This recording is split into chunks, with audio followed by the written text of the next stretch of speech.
Ауру жанға батқанда қолдағы барымызды сатуға даяр болып тауды да, сайды да асып кететініміз бар. Алайда жаратылысын бәрінен де артық білетін жаратушының риза болған діні исламда дерттердің шипасы бар екені ұмыт қалып жатады.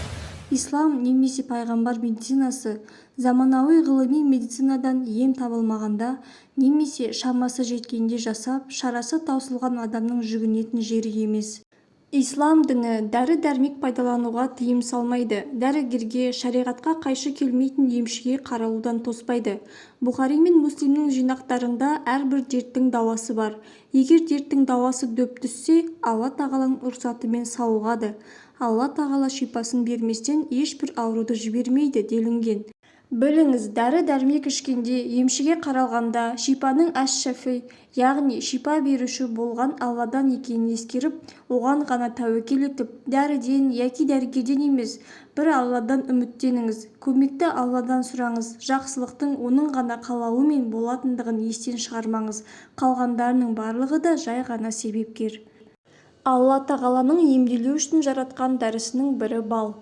Бал қан тамырлар жүйесін, ас қорыту, демікпе, асқазанның ойық жарасы сияқты аурулардан сауықтандырып, иммунитетті көтереді. Сондай-ақ пайғамбарымыз саллаллаху алейхи уассалам ем қабылдаған кезде қара тмин дәнегін қолданудың пайдалы екендігін айтқан. 1959 жылы халықаралық университетте 200-ден астам зерттеу жұмыстары жүргізіледі.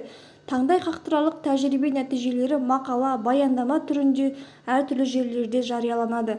Осылайша ғылым толығымен қара тминнің адамзат өмірінде өте маңызды екенін дәлелдеді. Алайда оны осыдан 14 ғасыр бұрын пайғамбарымыз Мұхаммед саллаллаху алейхи уассалам қара тминмен емделіңдер, ол өлімнен басқа барлық дерттің шипасы деп айтып кеткені мұсылман әлеміне аян. Алла елшісінің саллаллаху алейхи уассалам сөзін жеткізуші Саид әл-Ансари былай дейді: зәйтүн майын жеңдер, оны денеге жағыңдар, ол қасиетті ағаш. Зәйтүн майы жүрек, қан тамырларының ауруын алдын ала білдіріп, қанның қойылуына жол бермей, қан тамырларының жүруін тездетіп, сонымен қатар қан қысымы көтерілген кезде оны түсіруге септігін тигізіп, семірудің алдын алады. Зәйтүн майын халықтың басым көпшілігі көп қолданатын елде семіру пайызы төмен. Зәйтүн майы ағзадағы бос радикалдардың санын азайтып, рак ауруына жол бермеуде басты рөл атқарады. Сарымсақ. Бір күні Алла елшісі саллаллаху алейхи уассалам Әли ибн Әбу Тәліпке: сарымсақты же, мен періштелермен араласпағанда жейтін едім деген. Сарымсақтың шипалы екенінде еш талас жоқ. Сарымсақты жеген соң өзіне тән қолайсыз иіс сияқты кемшілігі болса да, ол бактерияға қарсы, діңгеге, ауруға шипа.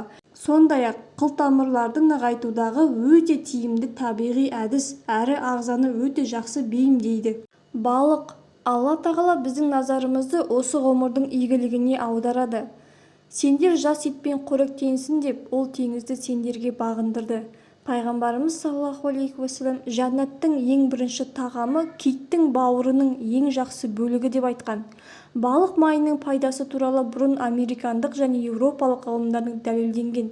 Сонымен қатар ғалымдар балық майында жартылай қанықпаған майлы омега-3 қышқылының жүрек пен қан тамырларының ауруларына пайдалы екенін анықтаған. Құрма. Пайғамбарымыз саллаллаху алейхи уассалам кім таңертең 7 құрма жесе, ол күні оған у да, дуалаушылық та зиян келтіре алмайды деген. Ғалымдар құрманың жаңа ерекшеліктері бұл жидекті азықтың таңдаулы түрі емес, ол бір қатар аурулардың шипасы екендігіне ғылыми тұрғыда көз жеткізген. Алоэ.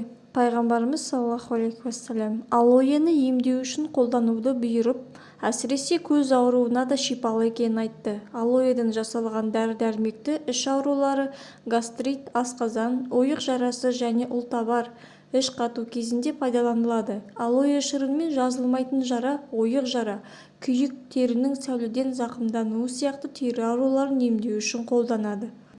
Денсаулық, баға жетпес байлық. Адам үшін асыл зат. Адам өмірінің мән-маңызы да тәннің саулығы мен рухтың тыныштығы екенін ескерсек, әр адам баласы өз денсаулығына жіті көңіл бөлуі керек. Бұл турасында шариғатымыз денсаулық аманат деп 2 ауыз сөзбен түйіндейді. Бұл өмір сізбенен бізге берілген үлкен аманат.